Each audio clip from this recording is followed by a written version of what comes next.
Sugar Daddy Podcast, yo. Learn how to make them pockets grow. Financial freedom's where we go. Smart investments, money flow. Hey, babe, what are we talking about today? Today, we are talking about women and money because we know this industry is just flooded with dudes, which is so annoying. But today, we are talking to somebody who is totally changing the game, getting the dudes out of the picture because we've had enough. No offense, babe. And we are going to be focusing on women in money today with Vrinda Gupta. I'm so excited. Her story is absolutely incredible. We're going to get into her bio, but high-level notes. She helped create a very popular credit card and then went and applied for that credit card and was rejected. And that is what is kicking off our story today. Vrinda, we are so excited to have you. Thank you for being on the Sugar Daddy Podcast with us. Of course, I'm a huge fan and I'm super excited to be here as well. Yay! Well, let's make sure everybody knows exactly who we're talking to. We'll get into this bio, and then as you know, we're going to kick off with your first money memory. So, Vrinda Gupta is the CEO and co-founder of Sequin, the first debit card and banking platform in U.S. history designed by and for women and minorities. She is a globally recognized credit expert who helped launch the popular Chase Sapphire Reserve credit card at Visa. But when she applied for that card she helped create, she was rejected. This inspired Vrinda to act. She quit her job at Visa to found Sequin, to recognize women's financial power and fight against the injustices that opposed it, including credit card debt and the pink tax. Money is power, and this first-generation Indian immigrant is on a mission to design a world where women have more of both. Yes, just snaps. She has been featured by Forbes, ABC7 News, and FinTech Magazine, and has been named as one of the top 10 women to watch in FinTech. Girl, that is a bio. Yes. I'm so excited for this conversation. Thank you for being with us. Same here. Of course. Thank you. So, Vrinda, we always kick off when we have a guest with the first money memory, because we really feel like your first money memory has an impact on how you perceive money, work with money, process money. And so we'd love to hear your first money memory today. Yeah, absolutely. I love this question. And, so much of money behaviors are inherited. So yeah, this is great. So when I think about my first money memory, most of my life comes back to my mother. And, growing up as a first generation Indian immigrant, as we immigrated to the US, I, was always looking to my parents for cues about life in this new place that we're living in. And my mother, I think like anyone that has an immigrant mother or most mothers are extremely fierce and, you do not want to get in their way. And one of the memories I would have would, even being really young and hearing my mother on customer service calls, and she has this thick Indian accent, but she was not to be messed with. And I was just like, you know what, customer service rep, please just concede to my mother because that's going to be the outcome anyway. But the one time that I saw my mother feel small was when she would be talking to anyone related to finances. So she needed to call the bank for something and she would just be so timid. I was like, this woman is not my mother. What did you do with my mother? And she would pass the phone to my dad to make, those calls and ultimately make big financial decisions for my family. And so I think early on, that's when I realized money is power and you're able to make financial decisions. And not that, my dad didn't respect my mom or anything like that, but she just didn't have as strong of a voice. And so, ultimately, I think that really informed my attitudes about money and making sure that you were educated and understood how it all worked. So hearing that, I have a question for you. Yeah. Do you feel as though a part of it, obviously, part of it being your mother, being a female, obviously, but do you also think that a part of it was that she was probably working with someone that was, male, stale, born in America, not used to speaking to people of different ethnicities, different races. And do you think the accent over the phone played a role in that? And the reason I asked that is that I had a friend of mine that I've known since middle school who I was helping her mom out because her financial advisor seemed to not really connect with her. And she's from Puerto Rico. And her mom Mm, speaks English fine, completely understood, but maybe this guy just couldn't understand yeah. it or didn't take the time to talk to her. And Mm, she felt very, same idea as like a woman who is very strong in nature, but felt very insecure in that scenario. mm, So that's why I asked that yeah. question. Yeah, it's hard to say. It's my first memory. So I think I was young and didn't know what was going on the other side. I mean, who knows, right? I think this is all so many different factors come together. And, maybe on the other side, there's a factor. Maybe that was something that she just didn't feel as confident. And so she didn't know the right questions to ask or didn't feel Hmm. like it was a safe space to ask. And I think anyone who has called their banking institution, I am yet to hear that being a positive and happy experience and the best part of your day. So yeah, it's hard to say, but I can definitely empathize with that. Yeah, and it wasn't even like I wasn't putting it that the person on the other end was having some issues, more or less like they were not giving your mother the grace and respect to try to work through maybe some of the differences that you could, maybe over the phone, or especially like I'm assuming that English wasn't your mother's first language. So therefore, sometimes the translation doesn't quite do the same. So like, for example, like when I was working with my friend whose mother was Puerto Rican, Mhm. certain things that like I wanted to make sure that she understood. And obviously I don't speak Spanish, unfortunately, but I Yeah. would be there in person with her and her daughter would translate it and make sure that everything is, Mm. understood to the best of her knowledge.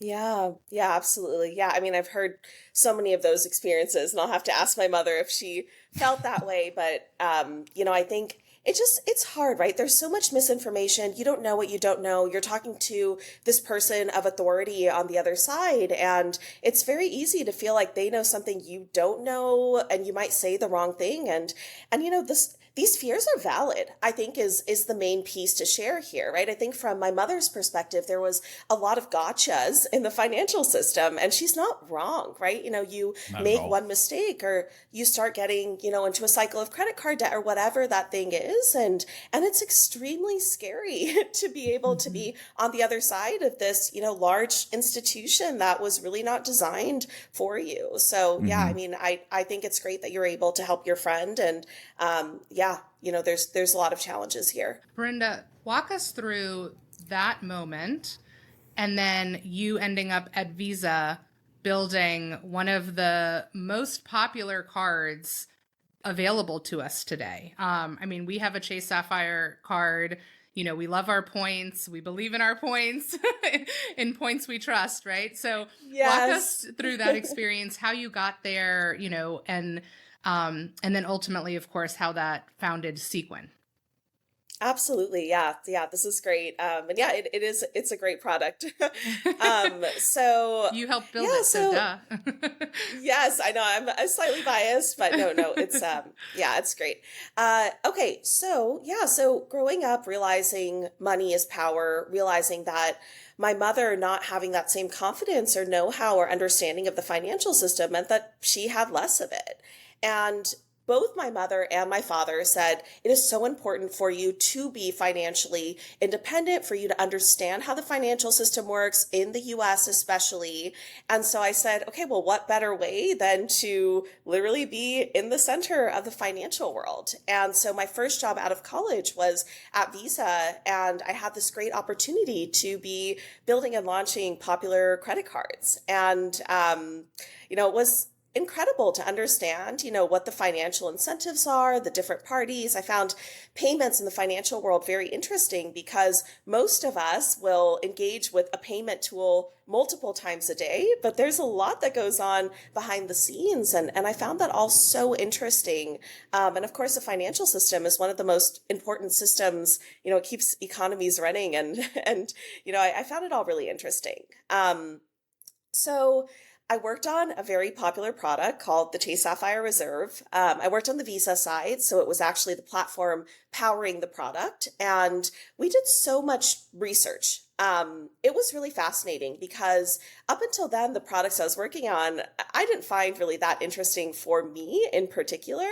But this was the first time where we were building a product that I was very excited to use. It was geared towards a young urban millennial population. It had, airline lounge access, which was so cool, right? It was something that, I I never thought I would have access to at that age. And so, yeah, it was really interesting building these products. We spent multiple years building them, flying out, doing customer interviews, researching, deciding, okay, what is that best package to build? And even everything down to what the card looked like and how much it should weigh and the sound it should make when it hits the table. There's so much that goes into these products. Yeah. Yeah, so years and years working on this. When it finally launched, I was so excited to apply for the card that I helped create, and I was denied. And, that was a moment where, of course, many of us have that experience of being rejected, unfortunately, but I think there were a few prevailing emotions that I had at the time. The first was, okay, credit has felt like this very important test that no one taught me how to study for. And now, not only have I been rejected, I have no path forward. I don't understand what to do. And also, had I known, I wouldn't have been in the situation in the first place, but how was I supposed to know? So I think that was the first. And the second was just looking around and realizing, okay, this financial system, there's something really intrinsically wrong with it. If I am building these products and I'm being left out of them, what must be happening to so many other people, especially people like me who are women, who are minorities in any way? And I just said, if someone doesn't do something about this, then my daughter is going to be sitting in my seat, whenever, and she's going to be having this experience as well. And that was just something that for the first time in my life, I felt like if someone needs to do something about this, and I don't know how many people have had my experience, but also have my experience to be able to do something about this. So went on this journey, understood who the financial system was and was not designed for, actually learned that this year is the 50th year anniversary of women not needing a man to sign for us to open a bank account and to open a bank account and a credit card. And that was, 50 years ago was just not that long ago. My mother was an adult. It really was like yesterday. I mean, it might feel like yesterday only because you weren't born. But I know, but I get what you mean. Yeah, it's just, listen. I mean, because I'm 41 years old, so that's 9 years before I was born, which is not crazy. Mm-hmm. No. It's not. Yeah, it's wild. So, sorry, go ahead. Go ahead. I was going to ask, so did you find out specifically what it was that caused you to get rejected?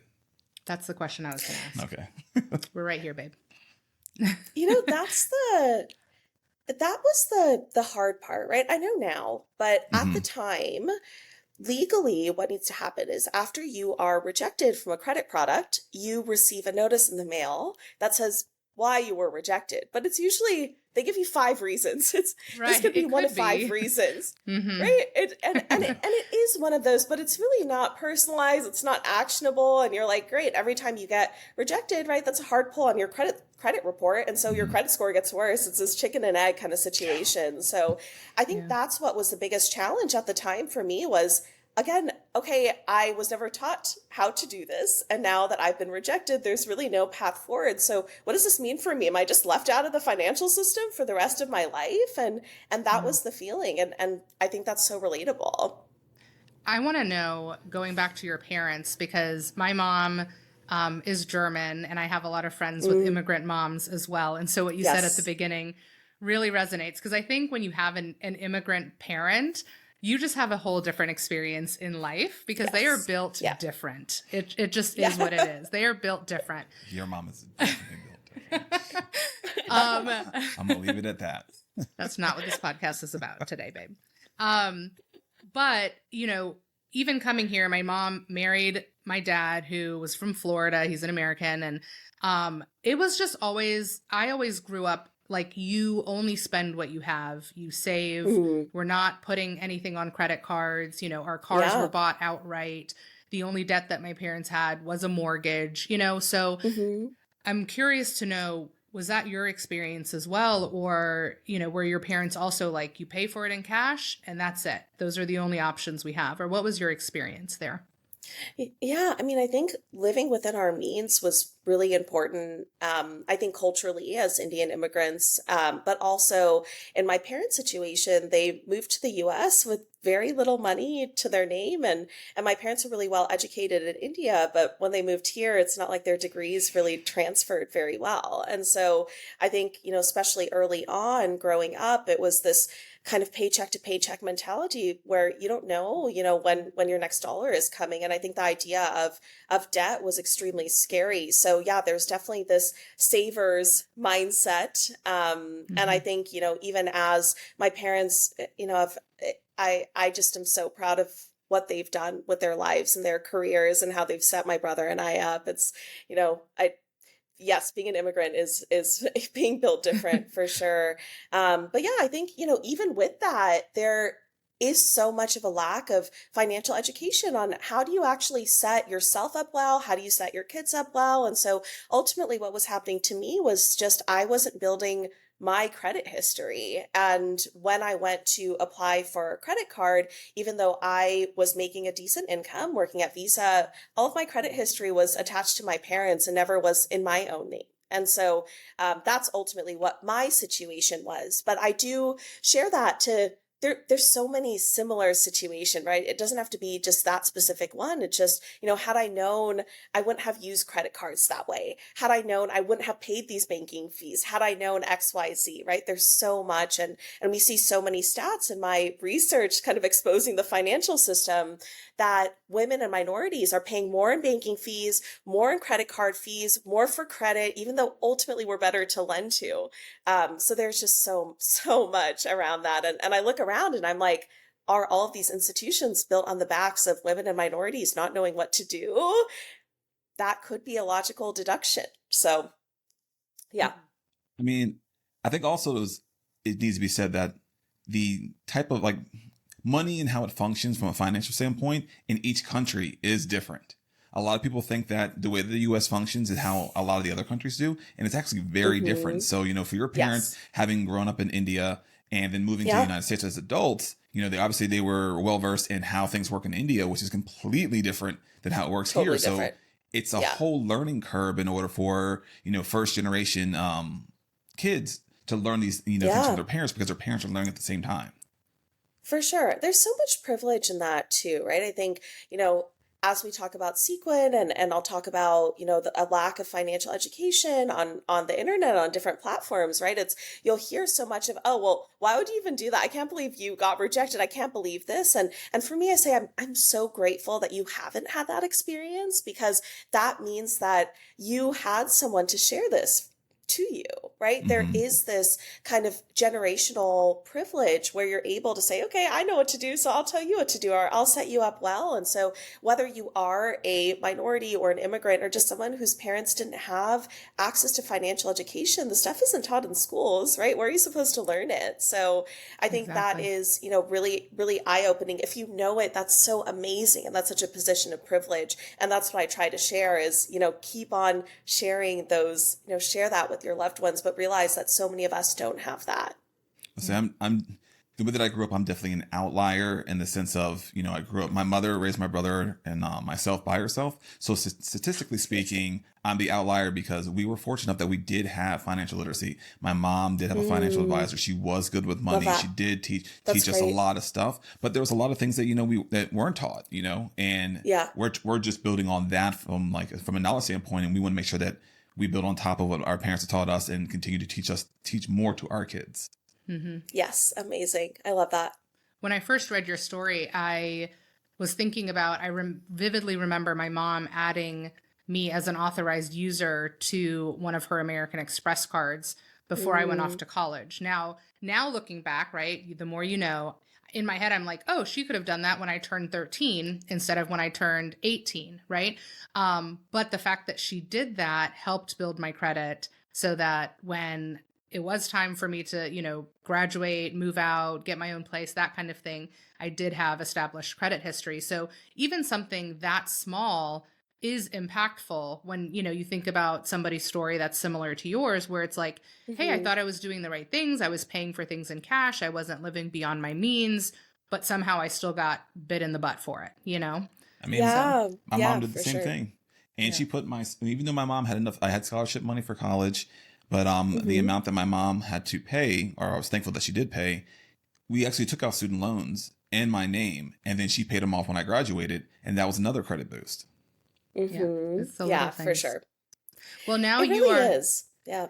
you're now educating women all over the country on these little things, these little nuances that most of us were not taught at home. So take us from you're fired up, you're feeling, rejected from being rejected from the card that you helped build and you did years of research on and, you really put your heart and soul into it and then you're not seeing the benefit. Take us from that to I'm going to build my own card. I'm going to build what women and minorities need. Walk us through that process. Yeah, after I got rejected, I had a few options, right? The first one was, okay, I think that was the moment where I was like, there is a huge opportunity here to do something, right? Because as I started looking and exposing the financial system and just seeing, who this is benefiting and who it's not. And as I mentioned, women and minorities are paying more every step of the way because of misinformation. And,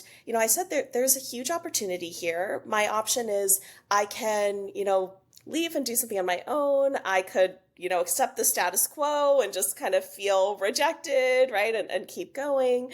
And the third option, which is the one that I took, was I want to know everything there is about this financial system in order to build a product that is really going to solve a problem. And so I ended up sticking around Visa for a few more years, rising up the ranks, and ultimately decided to get my MBA. And while I was in my MBA program, it just felt like the timing was so serendipitous. Time's Up was happening, Me Too was happening, and that's when I realized we have so much spending power. We control 85% of GDP. We're going to this in the US, we're going to this, amazing places in society. And, even today in today's political environment, I'm really excited about, what's going on. And it's so exciting. And as I looked at, okay, where women are going and thinking the future's female, the present is female. And then I'm looking at the financial system and I'm like, well, something isn't quite adding up. And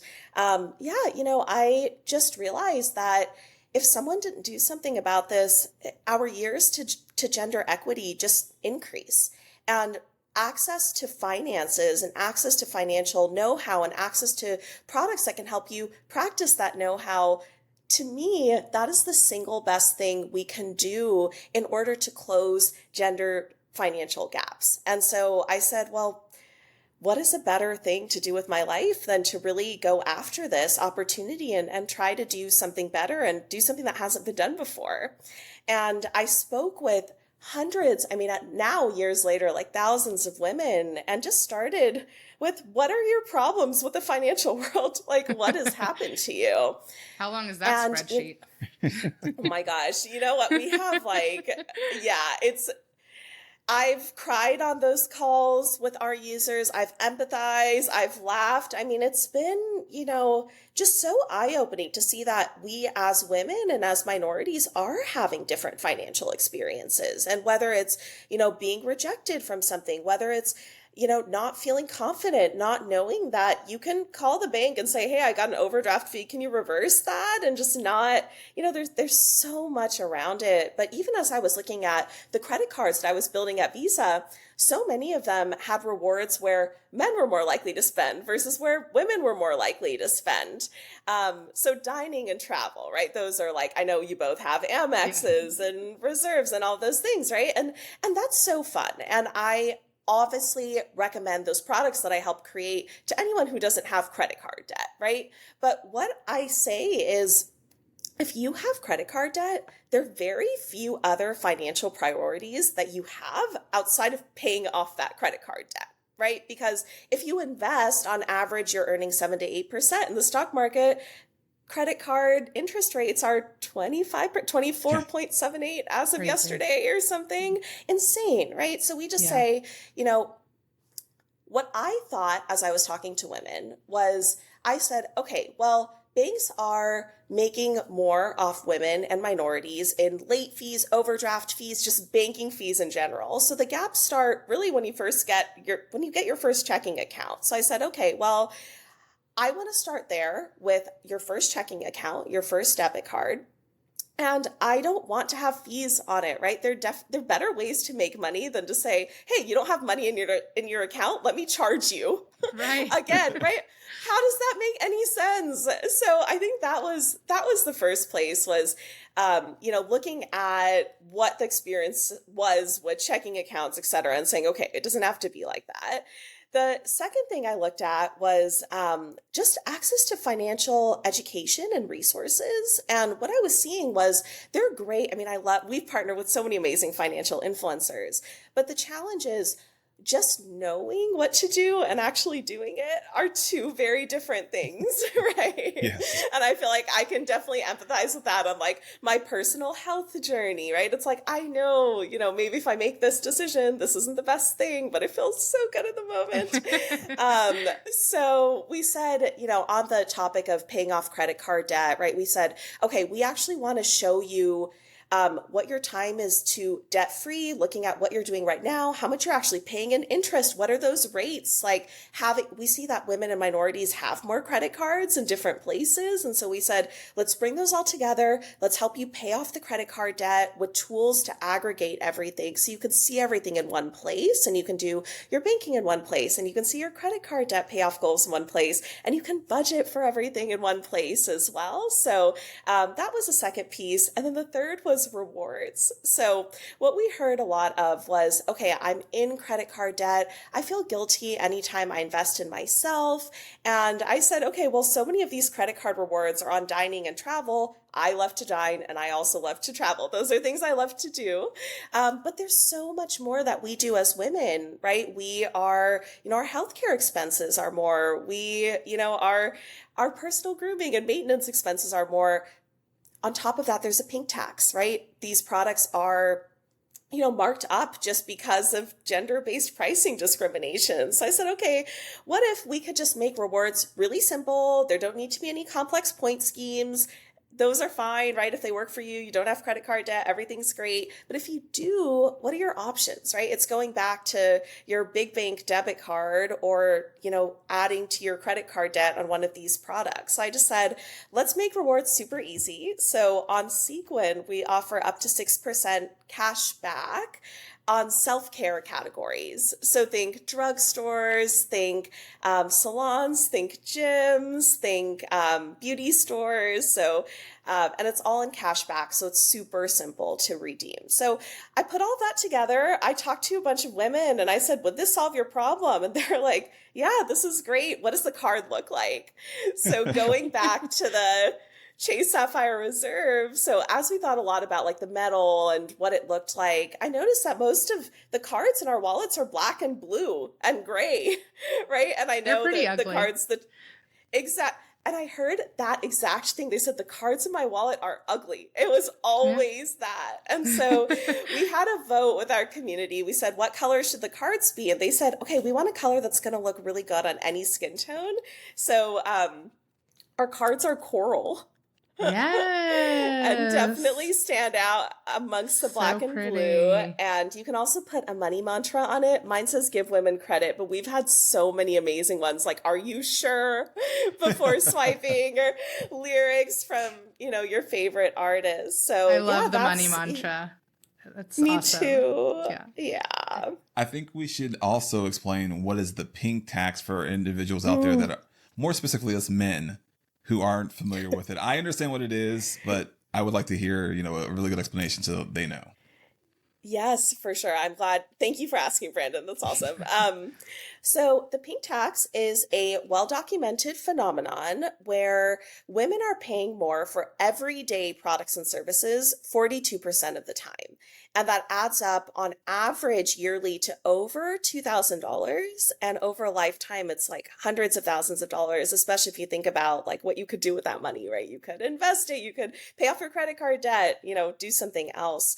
And the thing to call out about the pink tax is these are not just, it's not makeup, right? It's everyday personal grooming products. It's shampoo, it's body wash. And just because they're the same exact product is marketed to a woman, it is marked up. And so a lot of our essentials are marked up and also many times come with less product too, which just makes no sense. And that's on top of, there's so many other things, the gender wage gap and, so many other inequities. So this is just yet another.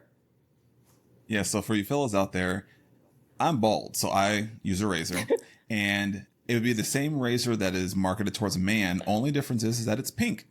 Same razor, but it costs 42% more. Yeah. It might be a little cuter in your shower, but functionally it's the exact same. Yeah. So I remember looking at yours, you were paying more than I was. And like the cartridges, I would get more cartridges, as you would say it. And you would have less, but you're paying more for it. Paying more. I know, it's all you outrageous. You noticed that? You saw oh my gosh. Well, That's leave it wild. to him, the finance guy, right? So then it's like, oh, switch to the ugly black razor because we're saving money. Well, the thing is, once I heard, like a couple years ago, I'd heard the term, and I was like, just look, because like obviously I wasn't looking at women's razors before, but I was like, this is the same razor, just a different color, and now it costs more. So I was like, why are you buying that one? Buy the men's one. Yeah, it's doing the same thing. It's so true. Well, Vrinda, this is, an incredible story. You set out to solve a problem. You clearly did your due diligence. You talked to women all over to figure out what is the problem, like where are these problems starting? But it's one thing to be like, I want to solve a problem and I'm going to do some research and get it on paper and start documenting. But you actually have banking cards, like credit cards, debit cards, an education platform, like you went from planning on paper to, no, people can now sign up and get their money mantra on their debit and credit card through Sequin. So how did that happen? Because that's major. It has been a journey. And I think the biggest thing that I think a lot about is, looking back, had I known how hard it was going to be, would I have done it? I don't know, right? But I do think, jokes aside, the thing that I've always done is be really close to our Sequin members and just continually hearing their stories that, okay, with Sequin, I was able to pay off $40,000 of credit card debt, or with Sequin, I finally feel confident in my finances. I know what to do. I'm earning rewards. I feel like I'm not missing out. I feel like I'm not behind, right? Those sort of stories are just so incredible. And on my hard days, I call my mom that feisty immigrant mother. And I'm like, Mom, I don't know. This is really hard. And she says, because of you, I feel so much more empowered and confident in my finances, and I have a plan and I know what to do and I don't have to rely on dad, and that keeps me going. So, but yeah, it's challenging, right? When you're working at Visa, you have the scale of a behemoth behind you, right? And you're working with these large financial institutions like the Chases of the world and the Bank of Americas of the world. But when you're a startup and you're out there, you don't have that same leverage. And we've actually spent the last multiple years getting this product live, and every single room I've been in looks exactly like the room you would expect that I'm in, right? And there's varying degrees of, this is awesome, we're so happy to support, and there's definitely been that, what is this, right? Why are we even doing this? Why does this matter? Is this even a real opportunity?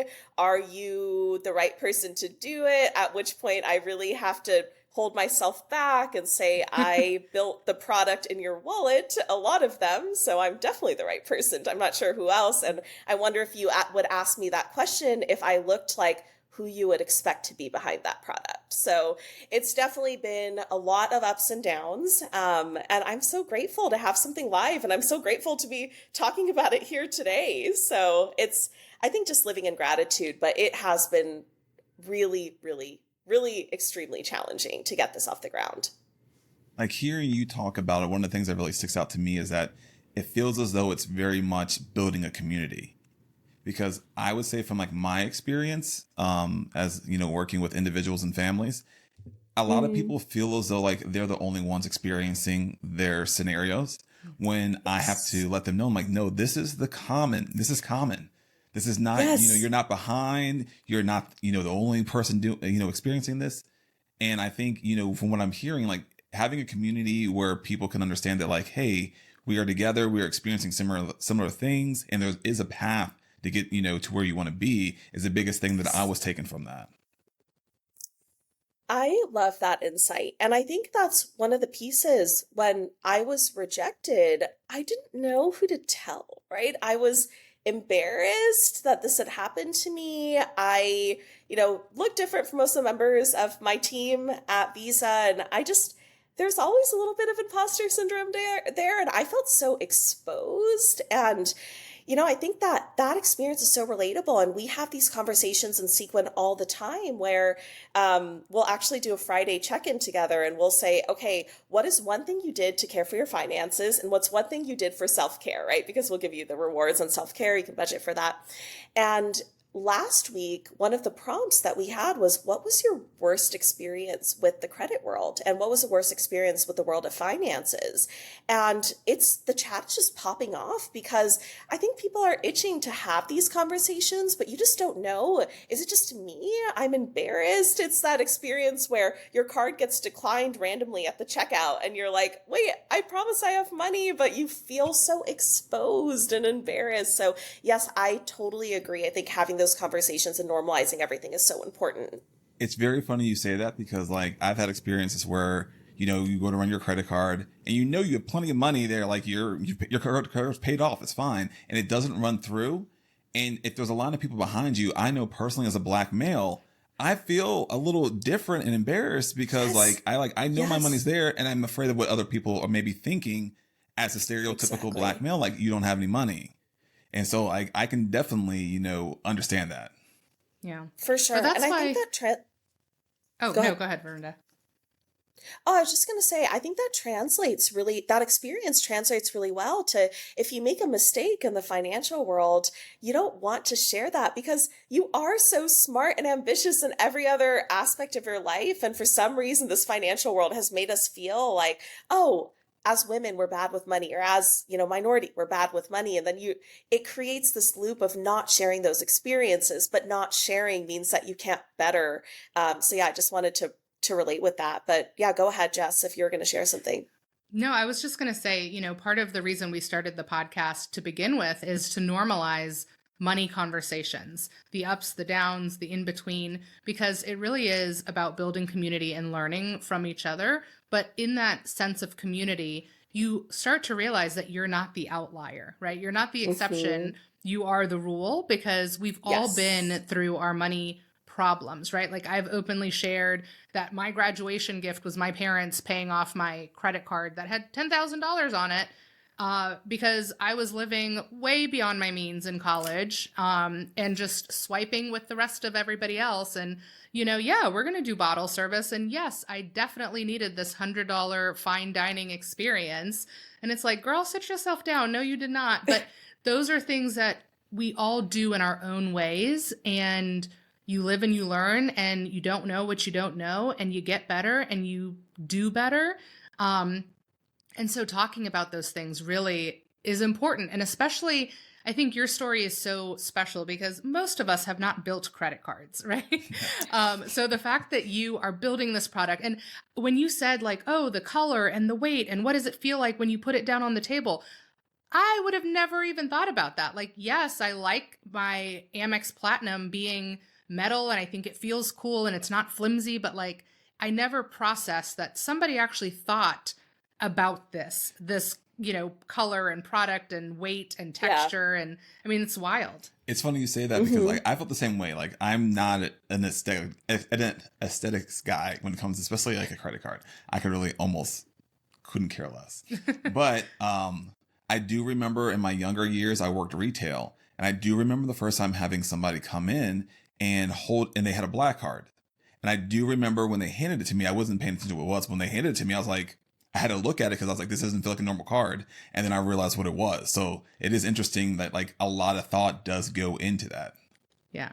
These products are status symbols, and it's kind of interesting to think about it that way. But as we think about our Sequin cards, I'm really excited for, they're out there in the world, and just those conversations where, as you receiving a black card, right, a Centurion card, I thought a lot about what I want it to feel like when someone uses their Sequin card. And I just want that to feel comforting and empowering, and that you're supported, and you're not going to be able to get into trouble with this product. And it's, so exciting that there is kind of a counterbalance to that, because up until now, that was really the only thing, right? These premium cards, that's the only way you can have a certain type of status. But for me, I think feeling financially confident, feeling financially powerful, like, how do you beat that is something that is really interesting, that we think about a lot.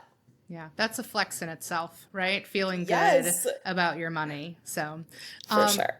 tell our audience what they can get from Sequins. Is it a debit card? Is it a credit card? What are the Yes. offerings? Yeah, I love this question. So first of all, Sequin is entirely no fee. We don't make money by surprising you into hidden fees. That's Thank one thing you. that's really, really important to us. So yeah, so totally fee free. So yeah, so when you sign up for Sequin, this is what's going to happen. You are going to be opening a new checking account with Sequin. So you'll connect your existing checking account into Sequin. We'll make that first transfer really easy. And what's really neat is that with Sequin, we'll offer you high interest on a checking account. And so, especially if you are paying off credit card debt, you might not be investing, or you might not be growing your money in a certain way, or you might not want to have your money multiple places, because that makes money management harder. And so we said, okay, why do you need to move your money elsewhere? Just have your money grow in a high interest checking account. There's very few of those on the market. Yeah, it's not common. Yeah, Schwab has one, but you have to have a brokerage in order to access it. Yes. And so, chicken and egg, right? So you'll be opening up a high interest checking account with Sequin. We definitely recommend connecting your direct deposit to it. And once you've funded your account, you'll be able to set your money mantra onto your Sequin debit card. So Sequin is a debit card. You're using your own money. So there's no credit check, there's no interest, and there's also no overspending, because it's literally your own money on this product. So it's a debit card attached to a checking account.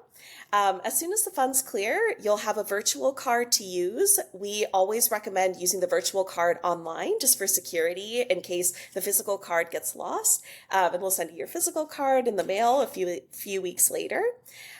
Whenever you use this card to swipe, or use the virtual card, you will get access to cash back on a debit card. So again, most debit cards do not earn you any sort of rewards. This one earns you up to 6% cash back on self-care. And the way that we've identified the self-care categories is we basically say, anytime you spend at a merchant, is it a drugstore? Is it a gym? Is it a salon? And we're always working on adding new categories. So there's a bunch of stores in there that if you swipe there, you will automatically get cash back.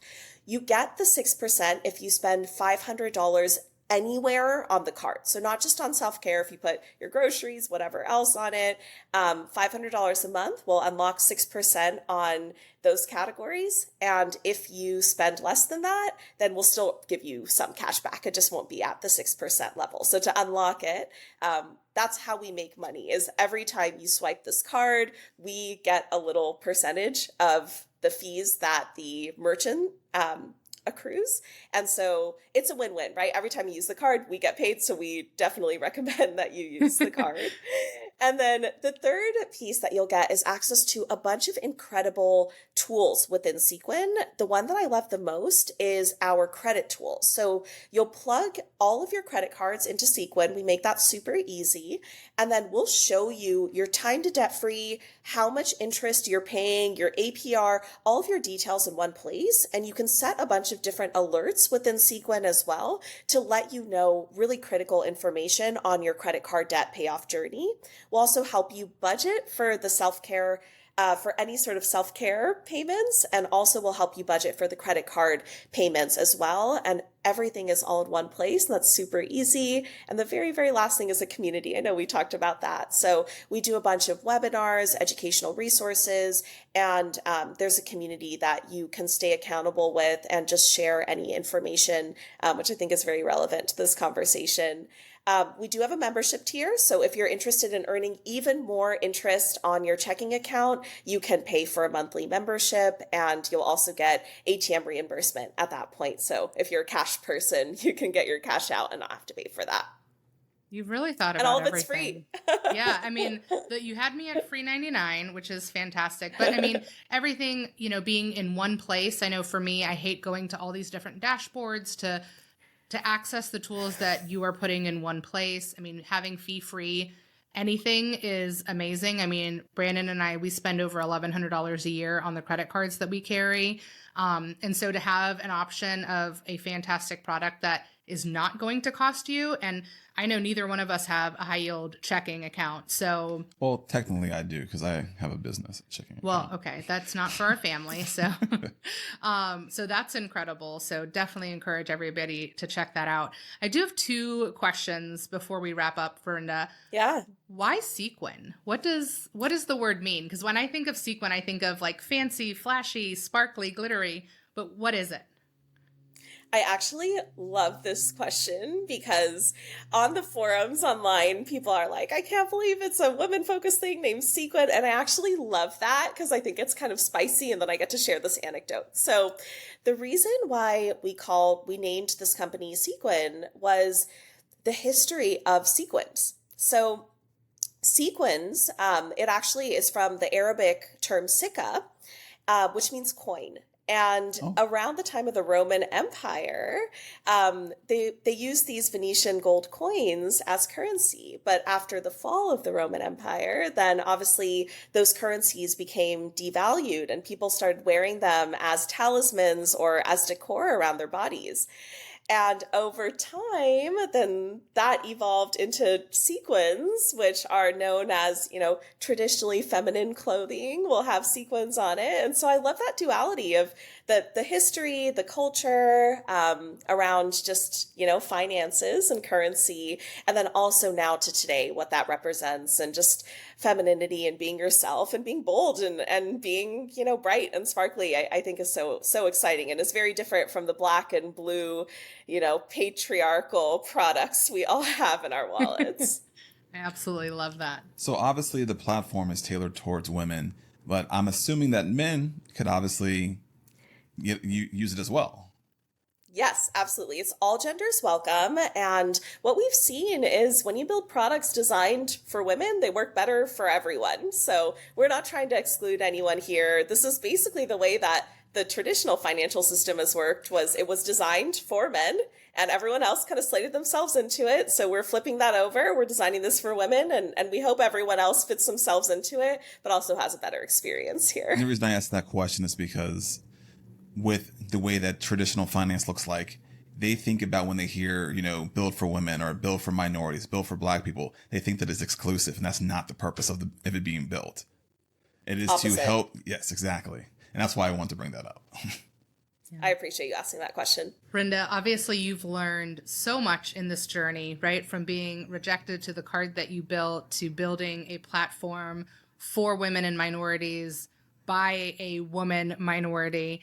What do you want to leave our audience with today? And it can be a few things because I know you have a lot to say, but just if they leave with anything today, what would it be? Main message I want to share is if you have had a bad experience with the financial world, it is not you. It is the system designed to not center you. And I think so many times, especially as women and as minorities, we might look within and say, oh, maybe there's something I should have known. And I want to be here to demystify this and say, this is confusing, and it can feel designed to be confusing as well. And so there are options. And just because you've made a mistake in the financial system or something has happened to you does not mean that that has to be your reality. There's so many options. Do your research, make sure you are informed, Google around, talk to friends, but find that option that is best for you. And don't be afraid of the fine print either. Make sure you read that too. Absolutely love that. Where can our audience find you and get their first Sequin card? Yay. Yeah. So you can head over to sequincard.com, and we actually have a specific link for our friends here. So it's sequincard.com/sugar-daddy- pod. So I'm sure we'll have that in Perfect. the show notes. Yes. But yeah, sign up, try it out. It's free and it's awesome. So we'd love to see you all there. Yes. And what about social media? Where can people find you on socials? Yes. So Instagram, we're at Sequin_card, and TikTok, same thing, at Sequin_card. So feel free to follow any platform. It's going to be at Sequin_card. Perfect. Thank you so much, Vrinda, for this incredible conversation, for the work that you're doing to center women, center minorities, make it less intimidating, make it more fun and empowering. This is incredible work that you're doing, and we're so glad to have had this conversation with you today. Thank you for having me. It was so much fun. Learn how to make them pockets grow. Financial freedom's where we